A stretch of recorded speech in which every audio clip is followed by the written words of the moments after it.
1857 को क्यों भारत की पहली आजादी की लड़ाई माना जाता है और ये पहली लड़ाई में हम क्यों नहीं सफल हो पाए? क्या कारण थे जिनके कारण हम 1857 के विद्रोह को सफल नहीं कर पाए?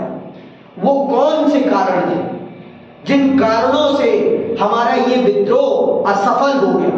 ये जब आप पढ़ लेंगे तो इसको आप बहुत अच्छे से समझ जाएंगे, और जब समझ जाएंगे तो आपको पता चल जाएगा कि भारत के शासन के खिलाफ कितने गद्दार थे। आप जान जाएंगे आज जो बड़े बड़े घराने हैं, राजघराने हैं, इन्हीं बड़े बड़े राजघरानों में कुछ लोगों ने 1857 के क्रांतिकारियों को अंग्रेजी सरकार को पकड़ाने में बहुत बड़ी मदद करी। ये सब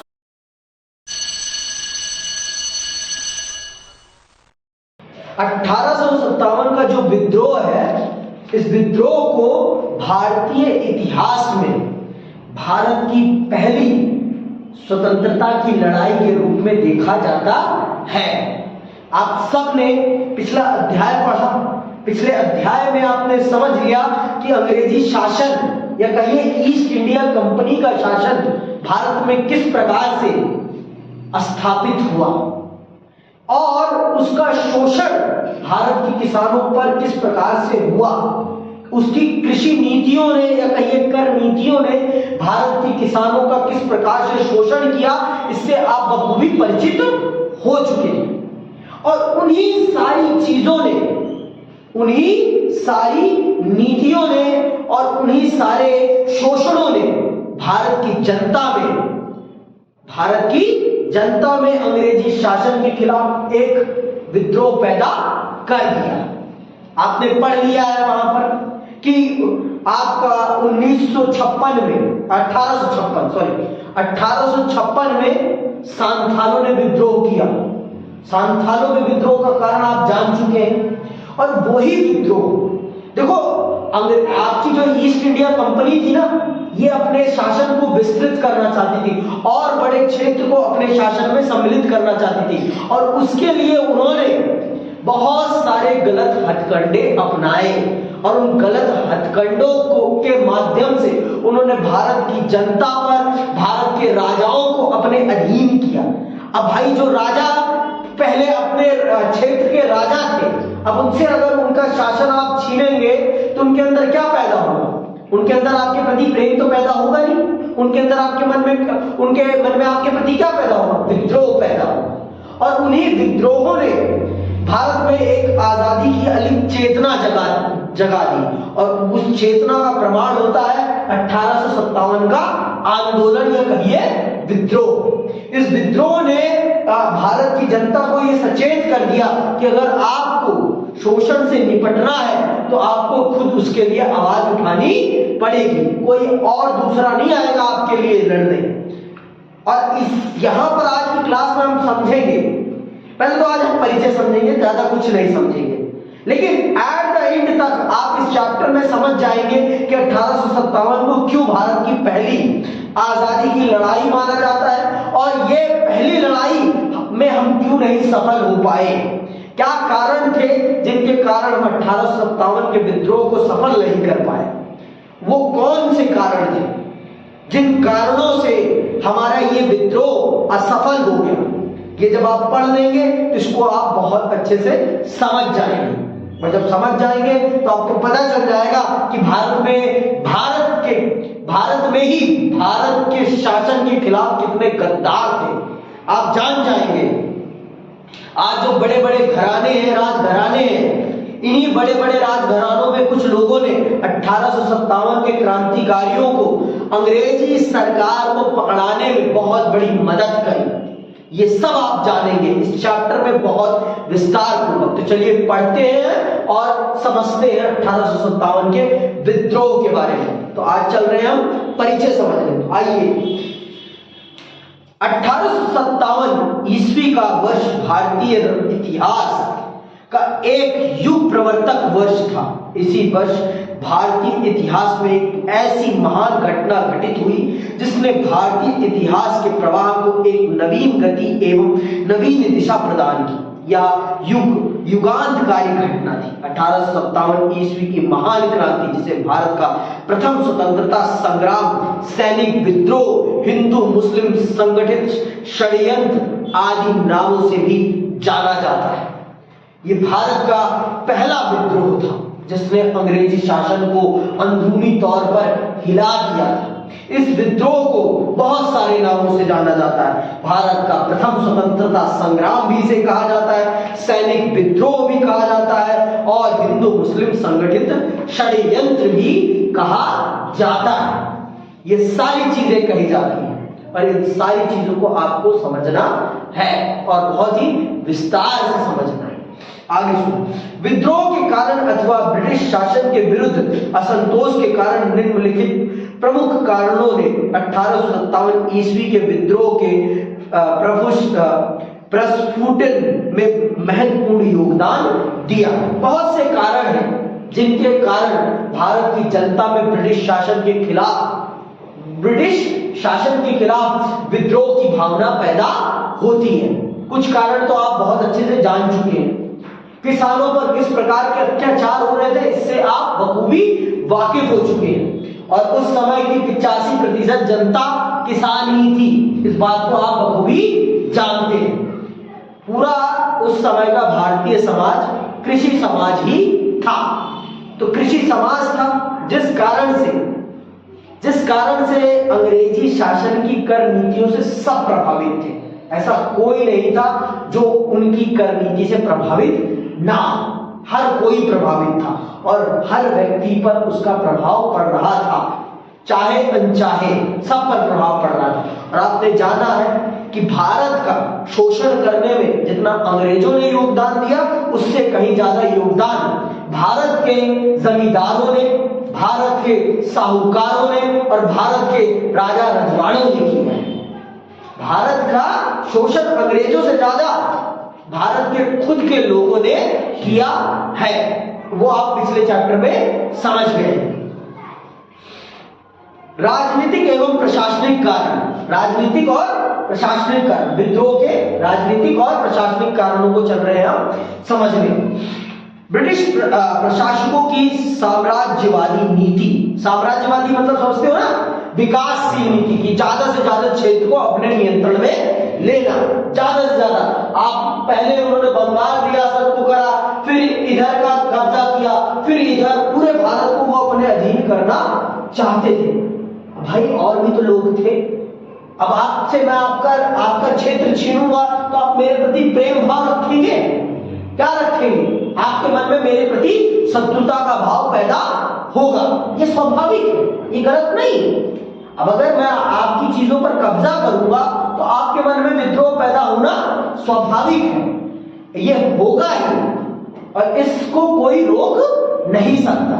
और अंग्रेजों की साम्राज्यवादी नीति ने ही 1857 के विद्रोह को पैदा करने में सबसे बड़ी भूमिका निभाई। 1857 का जो विद्रोह पैदा होता है, उस विद्रोह के पैदा होने में अंग्रेजों की साम्राज्यवादी नीति, ज्यादा से ज्यादा राज्य को हड़पना, ज्यादा से ज्यादा राज्यों को अपने अधीन करना, इस चीज ने, और इसे क्या कहा जाता है? साम्राज्यवाद कहा जाता है। इसे क्या कहा जाता है? साम्राज्यवाद। ज्यादा से ज्यादा क्षेत्र को अपने अधीन करने की भावना या राजनीतिक इच्छा को ही साम्राज्यवाद कहा जाता है। ठीक है, इस चीज ने 1857 के विद्रोह की एक बड़ी भूमिका बनाई। आइए सुनते हैं।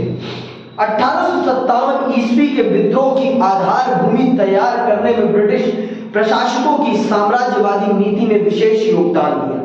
रॉबर्ट क्लाइव, अंडरलाइन कर लेना इस व्यक्ति का नाम, रॉबर्ट क्लाइव से लेकर लॉर्ड डलहौजी तक लगभग सभी ब्रिटिश प्रशासकों ने प्रत्यक्ष अथवा अप्रत्यक्ष रूप से साम्राज्यवादी नीति का अनुसरण किया था।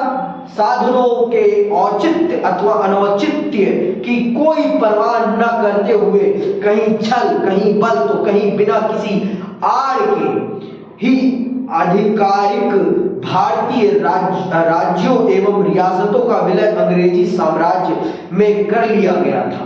लॉर्ड ज़िली ने अधिक भारतीय राज्यों को ब्रिटिश शासन के अधीन करने के लिए यदि सहायक संधि का प्रयोग किया तो लॉर्ड डलहौजी ने राज अपहरण नीति का, ये याद रखना, लॉर्ड डलहौजी के कारण ही 1857 के विद्रोह की सबसे बड़ी भूमिका तैयार होती है, क्योंकि इसने भारत के ज्यादा से ज्यादा राजा महाराजाओं के राज्य को हड़प लिया। ये कहा गया ना, इसने कौन सी नीति अपनाई? राज्य अपहरण नीति। गलत तरीके से राजा महाराजाओं के राज्य को अपने ब्रिटिश शासन में सम्मिलित करा लिया। जबरदस्ती उसने इन राजा महाराजाओं के शासन को अपने अधीन कराने का काम किया। ठीक, अंग्रेजों की इस नीति से भारतीय प्रशासकों में असंतोष फैलने लगा, जिसकी चरम परिणति 1857 ईस्वी की क्रांति के रूप में हुई, जब भाई आपका मैं छीन रहा हूं गलत तरीके से, आपका भी मैं छीन रहा हूं गलत तरीके से, घर आपका भी मैं छीन रहा हूं तो आपका भी, तो आप लोगों के मन में क्या पैदा होगा? प्रेम तो पैदा होगा ही नहीं। जब मैं आपसे आपका घर छीन लूंगा, आपका छीन लूंगा, तो आपके मन में क्या पैदा होगा? विद्रोह पैदा, और आप सब एकजुट होंगे। और यही है 1857 के विद्रोह की प्रमुख भूमिका। जो अंग्रेजों की साम्राज्यवादी नीति थी, इसी साम्राज्यवादी नीति ने आपके 1857 के विद्रोह की आधार भूमि रखी। 1857 का ये जो विद्रोह है, ये विद्रोह इसीलिए हुआ क्योंकि अंग्रेजों ने बहुत सारे लोगों के घर उनसे छीन लिए, अर्थात उनके साम्राज्य उनसे छीन लिए, उनका राजपाट उनसे छीन लिया। अगर आपसे आपकी कमाई छीन ली जाएगी तो आप चुप बैठोगे? कोई भी चुप नहीं बैठेगा भाई, कोई भी चुप नहीं बैठेगा, क्योंकि रोजी रोटी तो सबसे बड़ी चीज है। जैसे अभी सन्नी भी तड़पड़ा रहा है ना जाने के लिए, क्योंकि वो क्या है? वो रोजी रोटी है। आय से कोई खिलवाड़ नहीं कर सकता। आय सबसे बड़ी चीज है, सबकी प्राथमिकता आय है, क्योंकि आय नहीं होगी तो जीवन सुख सुविधा पूर्ण नहीं होगा। समझ में आई बात? लॉर्ड डलहौजी की राज्य अपहरण नीति क्या है? ये 3 नंबर में आ सकता है प्रश्न। लॉर्ड डलहौजी की राज्य अपहरण नीति क्या है? तो आप इसका उत्तर कैसे लिखेंगे? सुनिएगा। लॉर्ड डलहौजी साम्राज्यवादी भावनाओं से ओतप्रोत एक महत्वाकांक्षी व्यक्ति था। उसका प्रमुख उद्देश्य कंपनी के साम्राज्य का अधिकाधिक विस्तार करना था। उसने पुत्रहीन भारतीय शासकों को पुत्र गोद लेने की अनुमति न देकर अथवा उनके द्वारा गोद लिए गए पुत्र के उत्तराधिकार को स्वीकार न करके सतारा, नागपुर, झांसी, संबलपुर, उदयपुर, जैतपुर और बाघट आदि अनेक राज्यों को ब्रिटिश साम्राज्य का अंग बना लिया। उस समय हमारे देश के जो राजा महाराजा थे, उनके अपने खुद के बच्चे हो नहीं रहे थे, और हो भी रहे थे तो मर जा रहे थे। लॉर्ड डलहौजी ने एक नीति बनाई कि आप गोद लिए हुए पुत्र को अपना उत्तराधिकारी नहीं बना सकते। तो इस तरह से उसने इन सभी राज्यों को ब्रिटिश शासन में सम्मिलित कर दिया। कौन कौन से? सतारा, नागपुर, झांसी, संबलपुर, उदयपुर, जैतपुर और बाघट आदि अनेक राज्यों को ब्रिटिश साम्राज्य का अंग बना लिया। इससे न केवल संबंधित शासकों को अपितु जन सामान्य में भी असंतोष एवं अशांति की भावनाएं व्यक्त होने लगी। अब भाई जो राजा महाराजा आपके थे, जिनके पास अपना दुख दुखड़ा लेकर आप लोग पहुंच रहे थे, जनता जनार्दन, जब उनको पता चला कि उनके राजा महाराजा को उनका राजा महाराजा अब नहीं रहने दिया गया है, तो उधर उस क्षेत्र की जनता में भी आक्रोश पैदा हुआ। तो इस प्रकार से 1857 के विद्रोह की पूरी रूपरेखा तैयार होती है, और जिसमें इस नीति ने सबसे बड़ी भूमिका निभाई। लॉर्ड डलहौजी की अपहरण की नीति, इसे क्या कहा जाता है? लॉर्ड डलहौजी की राज्य अपहरण नीति। राज्य अपहरण नीति क्या है? जिसमें उसने इस बात को अस्वीकार किया है कि आप किसी को, आप अपने दत्तक पुत्र अर्थात गोद लिए हुए पुत्र को अपना उत्तराधिकारी नहीं बना सकते हैं। तो इस प्रकार से उसने भारत के बहुत सारे राजा महाराजाओं के राज्य को कंपनी के शासन में सम्मिलित करा लिया। याद रखना ये क्या है, लॉर्ड डलहौजी की राज्य अपहरण नीति क्या है, ये याद रखना अच्छे से। जिसमें क्या है, जिसमें है कि वो किसी भी राजा महाराजा के द्वारा किसी अन्य गोद लिए हुए बच्चे को उत्तराधिकारी के रूप में स्वीकार नहीं करता। ठीक, आगे सुनिए। दूसरी, पेंशनों तथा उपाधियों की समाप्ति। लॉर्ड डलहौजी ने अनेक शासकों की मृत्यु के पश्चात उनकी पेंशन एवं उपाधियों पर अनेक उनके उत्तराधिकारियों का अधिकार स्वीकार नहीं किया। कर्नाटक और तंजौर के शासकों की उपाधियां तथा पेंशनें समाप्त कर दी गई और अंतिम पेशवा बाजीराव द्वितीय की मृत्यु के पश्चात उनके दत्तक पुत्र नाना साहब को पेशवा की पदवी एवं पेंशन से वंचित कर दिया गया। इसके परिणाम स्वरूप नाना साहब ब्रिटिश शासन के घोर विरोधी बन गए और उन्होंने ब्रिटिश विरोधी शक्तियों से साठगांठ करके अंग्रेजों से प्रतिशोध लेने का दृढ़ निश्चय कर लिया। जिन राज्यों को इन्होंने हड़प लिया था, वहां के राजा महाराजाओं को खुश करने के लिए उन्होंने क्या कर रखा था कि आप अपनी उपाधि अपने पास रख सकते हैं, आप अपने नाम के आगे जो लगाते थे वो लगाइए, हमें कोई दिक्कत नहीं, और आपको हम महीने का भत्ता दे देंगे, इतनी पेंशन दे देंगे और आप अपना जीवन सुख सुविधापूर्ण जिए, हमें कोई दिक्कत नहीं। लेकिन जब Lord Dalhousie east India company का भारत में जब वो गवर्नर बनता है, जब वो अध्यक्ष बनता है, तो वो इस नीति को भी समाप्त कर देता है। वो कहता है किसी को किसी भी प्रकार की पेंशन देने की जरूरत नहीं है और किसी को किसी के नाम के आगे उपाधियां लगाने देने की भी जरूरत नहीं। ना कोई राजा है, जिन राज्यों को हमने अपने अधीन कर लिया है वहां पर कोई राजा भी नहीं है, कोई महाराजा नहीं है, सब हमारा है। तो इस कारण से जो लोग अंग्रेजी शासन की पेंशन पर निर्भर थे, जब उनकी पेंशनें बंद हो गई और उनके नाम के आगे लगने वाली जब उनकी उपाधियां उनसे छीन ली गई, तो उनके मन में स्वाभिमान जागा कि हमारा स्वाभिमान हमसे छीन लिया गया। तब जाकर, जिसमें से नाना साहब एक थे जिन्होंने विद्रोह का बिगुल बजाने में और विद्रोह की आग भड़काने में एक बहुत बड़ी भूमिका निभाई। आगे सुनो, तीसरा राजनीतिक कारण जानिए। मुगल सम्राट के प्रति असम्मानजनक बर्ताव। आप सब जानते हैं कि मुगल साम्राज्य ने भारत पर एक लंबे समय तक शासन किया था और भारत के ज्यादातर राजा महाराजा उन्हें ही भारत का सम्राट समझती थी, भारत का शहंशाह उन्हें ही समझते थे। लेकिन अंग्रेजी शासन ने उनके साथ अपमानजनक बर्ताव किया, जिस कारण से बहुत सारे राजाओं में इस बात ये उन्हें बहुत ज्यादा अच्छा नहीं लगा कि जिसे हम भारत के राजा के रूप में देखते आ रहे हैं, आपने उसका ऐसे अपमान कर दिया।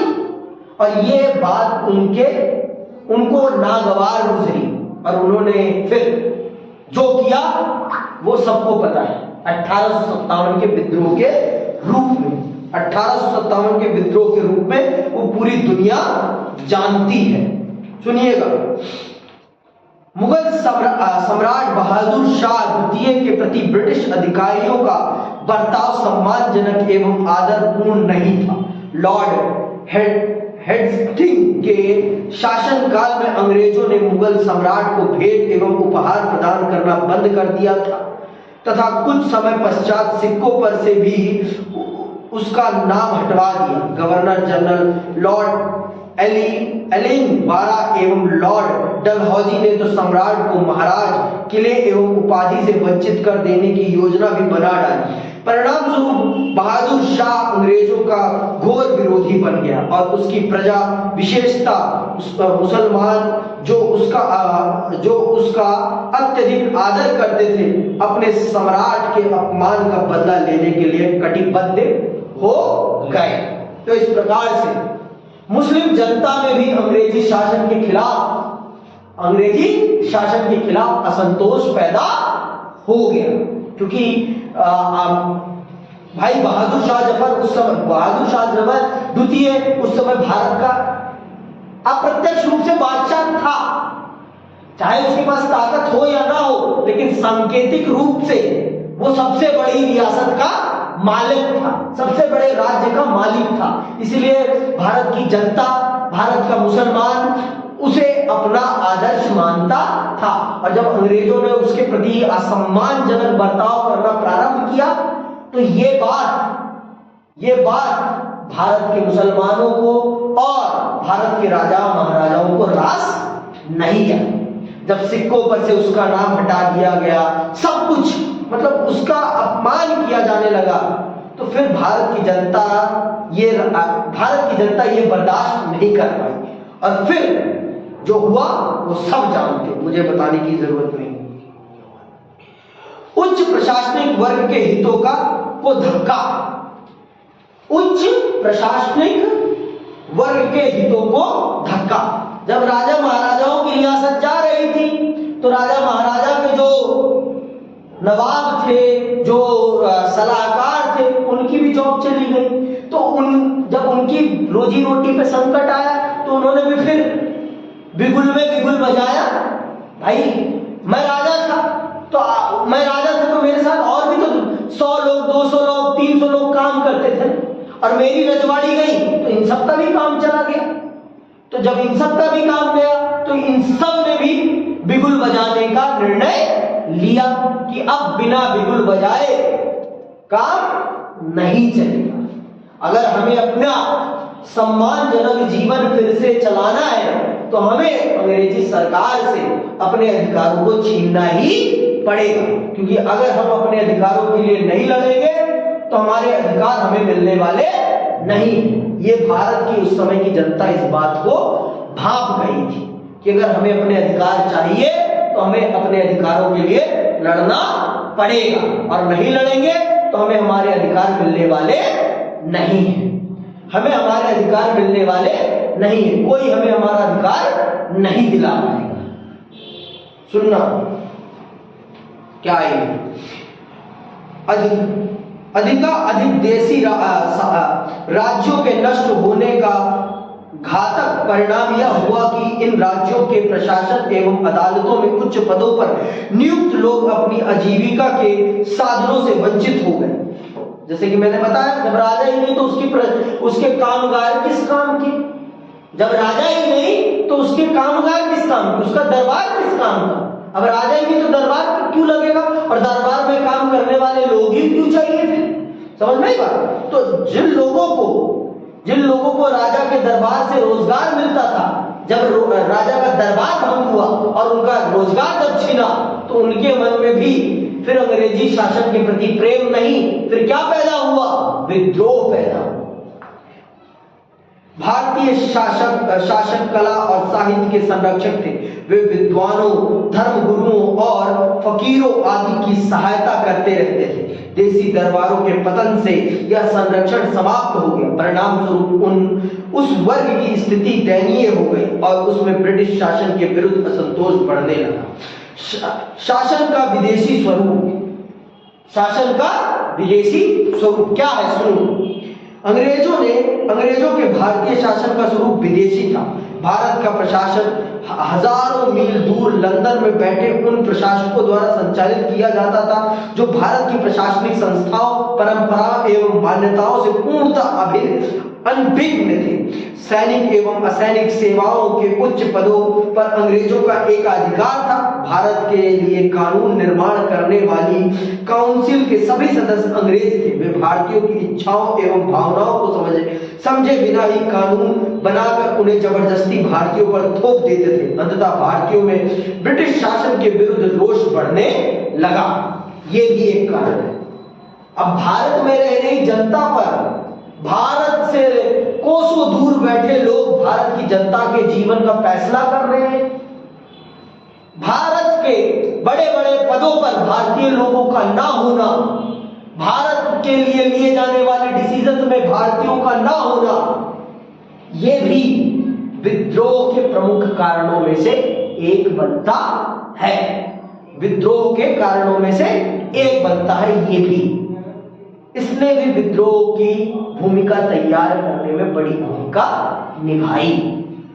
यह भी विद्रोह का सबसे बड़ा कारण बनता है, क्योंकि भारत की जनता पर भारत के लोगों के द्वारा नहीं, एक ऐसे लोगों के द्वारा शासन किया जा रहा था जिनका भारत से कोई संबंध नहीं था, और सिर्फ वो भारत के और वो जो नीतियां बना रहे थे उन नीतियों में भारत की जनता के लिए किसी भी प्रकार की कोई सकारात्मक भेंट नहीं थी या कोई उनके लिए फायदा नहीं था। इन सब चीजों ने भारत की जनता को इस बात के लिए चेता दिया कि ये लोग भारत को लूटने आए हैं, ये भारत को बनाने नहीं, ये भारत की जनता को कमला करने आए हैं। इस चीज ने भी भारत की जनता को सचेत किया और अपने अधिकार के लिए, अपने हक के लिए लड़ने के लिए मोटिवेट किया कि अगर अब नहीं लड़ोगे तो तुम्हारा हक तुमसे छीन लिया जाएगा और तुम कुछ भी नहीं कर पाओगे, और अगर तुम्हें करना है तो अब उठ बैठो। और वही उठ बैठने को हम 1857 के विद्रोह के रूप में देखते हैं। अब आते हैं, अभी मैं सब सारे क्या बता रहा हूं, राजनीतिक कारण बता रहा हूं। अभी मैंने आर्थिक कारण नहीं बताए, सामाजिक कारण नहीं बताए, ये सारे के सारे मैं अभी क्या बता रहा हूं, राजनीतिक कारण।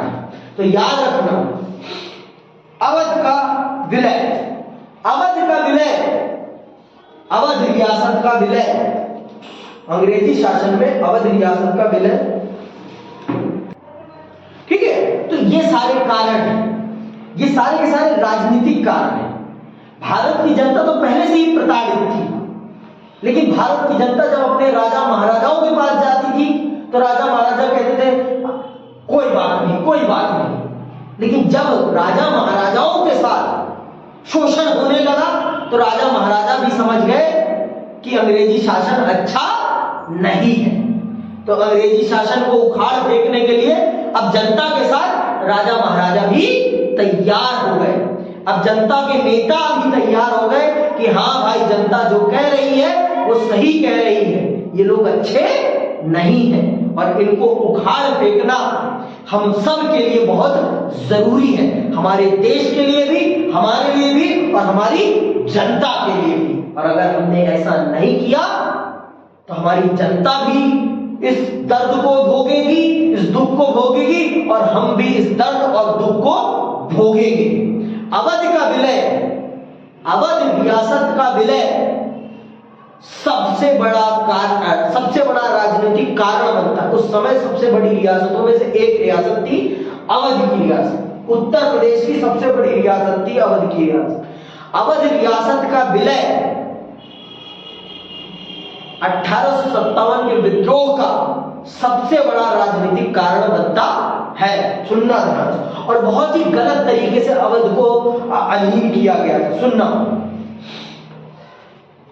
अवध के नवाब प्रारंभ से ही ब्रिटिश कंपनी के वफादार रहे थे, किंतु अवध की वफादारी लॉर्ड डलहौजी की साम्राज्यवादी लालसा के सम्मुख महत्वहीन थी। अवध पर गोद प्रथा निषेध सिद्धांत लागू नहीं किया जा सकता था, क्योंकि अवध के नवाब के पास अपने बच्चे थे, तो उनके ऊपर ये राज अपहरण नीति लागू नहीं की जा सकती थी। क्योंकि अवध के तत्कालीन नवाब वाजिद अली शाह के, अंडरलाइन कर लेना कौन था, वाजिद अली शाह के कई उत्तराधिकारी विद्यमान थे।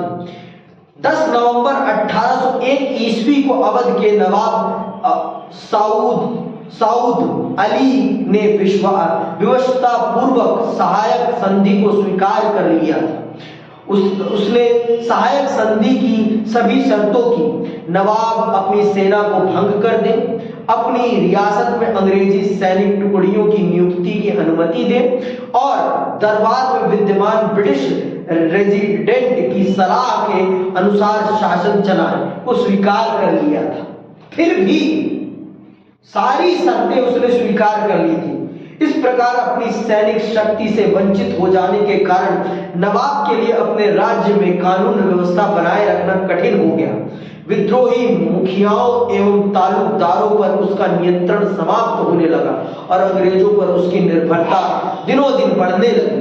वास्तव में अंग्रेज प्रारंभ से ही अवध पर अधिकार करने के लिए पर्याप्त उत्सुक थे। उनका विचार था कि अवध की भूमि, अंडरलाइन कर लेना, अवध को क्यों अंग्रेज अपने कब्जे में लेना चाहते थे, वो ये कारण है, सुनना।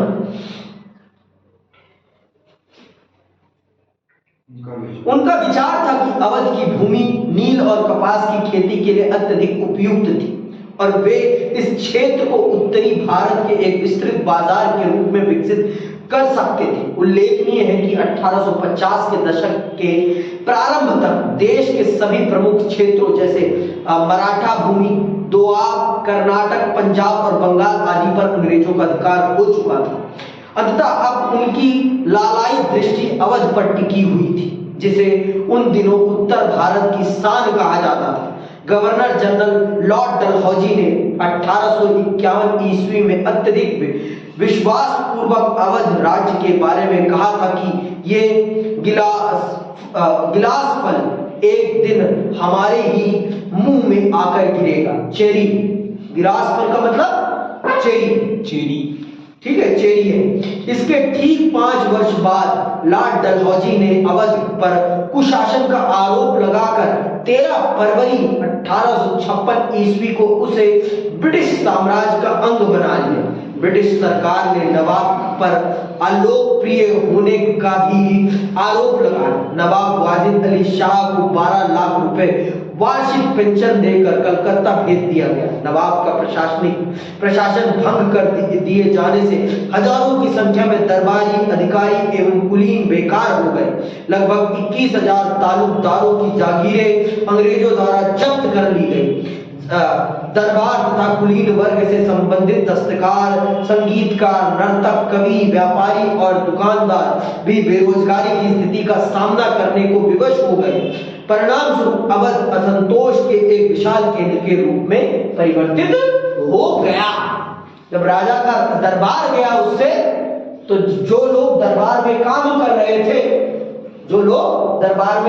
थे, उनकी भी रोजी रोटी छिन गई। जिस कारण से इस एरिया की जनता में सबसे ज्यादा असंतोष पैदा हुआ और इस एरिया के असंतोष ने ही 1857 के विद्रोह की पूरी रूपरेखा को तैयार कर दिया कि अब नहीं छोड़ा जाएगा। अगर अब छोड़ दिया तो ये हमारी पूरी रोजी रोटी बर्बाद कर देंगे और हमें गन्ने की भांति चूस डालेंगे। हमारे देश का पैसा अपने देश के विकास में लगा देंगे और हमें कंगला कर देंगे। इस बात को हमारे देश की जनता भांप गई थी 1857 में हमारे देश की जनता इस चीज को भांप गई थी कि अगर अब नहीं किया हमने विद्रोह तो फिर हमारे पास कुछ नहीं बचेगा, हमारा सब कुछ लुट जाएगा, और अगर हमें अपने देश को बचाना है, हमारे शासन को बचाना है, तो अब हमें उठना पड़ेगा और अपनी आवाज उठानी पड़ेगी। आगे सुनो। ब्रिटिश सरकार का यह आरोप कि नवाब वाजिद अली शाह लोकप्रिय नहीं थे सत्य से बहुत दूर था। भाई वाजिद अली शाह को कह रहे हैं कि आप अपनी जनता के बीच में लोकप्रिय नहीं, पॉपुलर नहीं। ये कहीं से आपको आरोप सही लगता है? बादशाह और अपनी जनता के बीच में जनता उसे जानती नहीं, ऐसा हो सकता है? लॉर्ड डलहौजी को जानेगी यहां की जनता की अपने शासक वाजिद अली शाह को जानेगी? आप बताओ। आप ज्यादा अच्छे से अपने क्षेत्र के नगर पार्षद को अच्छे से जानोगे कि प्रधानमंत्री मोदी को अच्छे से जानोगे? बताओ। प्रधानमंत्री को पारिवारिक संबंध है ना आपके उनसे, रोज उसके साथ आपको उठना बैठना हो रहा है ना। आप अपने नगर पार्षद को अच्छे से जानोगे जो आपके क्षेत्र में काम कर रहा है, आप मोदी जी को नहीं जानोगे कभी। अमेरिका के राष्ट्रपति को समझ में आई बात? आप अमेरिका के राष्ट्रपति को नहीं जानोगे, आप डलहौजी को नहीं जानोगे, आपके क्षेत्र पर जो रूल कर रहा है आप उसे अच्छे से जानोगे। गांव अगर आप जाओ, प्रदेशों में जाओ तो प्रदेश सरकार को लोग ज्यादा महत्व देते हैं, केंद्र सरकार को नहीं। प्रदेश में जाओगे, उत्तर प्रदेश में जाओगे तो उत्तर प्रदेश सरकार का दबदबा ज्यादा दिखेगा आपको, केंद्र सरकार का दबदबा कम दिखेगा। ये सारी चीजें होती है क्योंकि वहां पर उनका डायरेक्ट इन्फ्लुएंस है।